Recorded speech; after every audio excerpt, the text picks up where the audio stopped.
Officer reporting for duty. Forward march.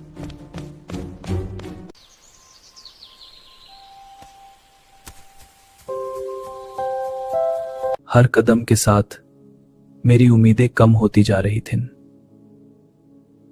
Man मजबूत थी, लेकिन आज मेरा दिल बहुत कमजोर था।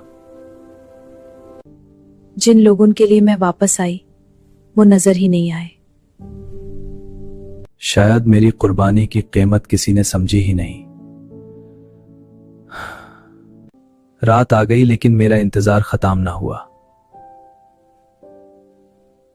ये यूनिफॉर्म मेरी पहचान था और मेरी तन्हाई भी।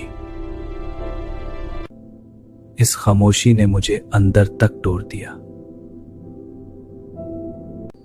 शायद कल कोई मुझे गले लगा ले, मैं फिर भी इंतजार करूंगी। ये वीडियो देखने के लिए हमारे चैनल पर जरूर विजिट करें।